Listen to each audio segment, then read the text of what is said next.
अबू हुरैरा रज़ी अल्लाह ताला अन्हु कहते हैं मैं अपनी माँ की बड़ी खिदमत करता था। मेरी अम्मा बूढ़ी हो गई थी तो मैं खुद उन्हें वॉशरूम लेके जाता था। फरमाते एक दफा ना मैं हजरत उमर की खिदमत में बैठा था तो एक शख्स आया, उसने आके ना हजरत उमर के सामने वही बात छेड़ दी जो मेरा मसला था। इसको इमाम इब्ने जौजी ने लिखा है अलैहि रहमा।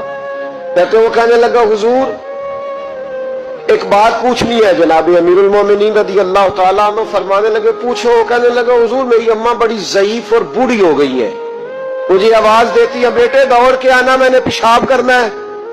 मैं दौड़ के जाता हूँ, माँ को उठाता हूँ, मेदा कमजोर है, बुढ़ापा है, तो मैं बाथरूम तक जाता नहीं, अम्मा पहले मेरे ऊपर पेशाब कर देती है। हुजूर जब मैं छोटा था मैं अम्मा पे पेशाब करता था, अब अम्मा मेरे ऊपर करती है, हक तो अदा हो गया ना।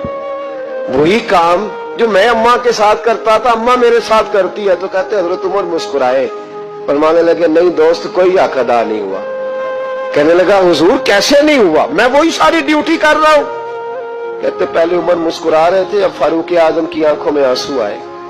फरमाने लगे तेरी और तेरी माँ की सोच में बड़ा फर्क है, और इस्लाम में दारो मदार नियतों और इरादों पे है। कहा हुजूर क्या फर्क है?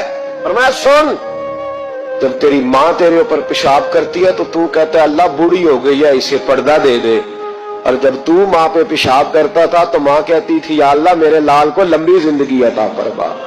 फरमाया तेरा और तेरी माँ की सोच में तू तो पर्दे की दुआएं मांगता है, अल्लाह बड़ी बूढ़ी हो गई है तो बाथरूम नहीं जा सकती, इसे संभाल ले। फरमाया ये फर्क है, माँ ने भी कभी दुआ मांगी थी। तो उस शख्स ने ये सुना तो घुटनों के बल जमीन पे बैठ गया। कहने लगा हुजूर आप सही कह रहे हैं, आप ठीक कह रहे हैं, मैं तो पर्दे की दुआएं मांगता हूं। यहाँ माँ बाप बूढ़े हो जाए ना, 15 बच्चे भी संभालने वाले हो तो ड्यूटियां लगती हैं। कहते चल दिन को मैं 2 घंटे हॉस्पिटल रह लूंगा, रात जरा मेरे लिए मुश्किल है, रात को तू आ जाना। कहता नहीं नहीं मेरे तो बच्चे छोटे हैं, तू आ जाना। माँ ने तो नहीं कहा था कि चौथे को मैं कैसे संभालूं, छठे की मैं किस तरह फिक्र करूं। कभी ऐसा हुआ है कि छठा बच्चा पैदा हुआ हो और पहले की माँ ने कपड़े ना बदले हो, 5वें बच्चे को रोटी दी हो और पहले को भूल गई हो। कभी ऐसा हुआ है कि बाप, मैंने ऐसे लोग भी देखे। मेरा एक दोस्त था कॉलेज में, उसके कपड़ों जैसे कपड़े कोई नहीं पहनता था, लेकिन फिर शादी हुई, हालात बदल गए। एक दिन मैंने उसे कहा मियां तेरा क्या हाल हो? कहने लगे छोड़ो दौर गुजर गया है, तुम्हें पता है आमदन थोड़ी है, खर्चे ज्यादा है, तो बीवी से कहता हूँ कि बच्चों को बना ले, हमारी खैर है। बाप ने तो जवानी तुझे दे दी, उसने तो जवानी तेरे नाम कर दी, कुछ नहीं अपने लिए रखा, और तेरा टाइम आया तो तू अब्बे से हिसाब करता फिरता है कि अब्बा जी पिछले महीने भी 5000 दिया था, आप पैसों का करते क्या है? वो पिछले 4000 दिया था वो किधर? अब्बा से हिसाब पूछता है।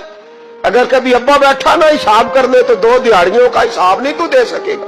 अगर वालिद कभी बैठा तो खुदा माँ बाप के नाफरमान की ना यहाँ कोई पहचान होगी और ना वहां कोई पहचान होगी।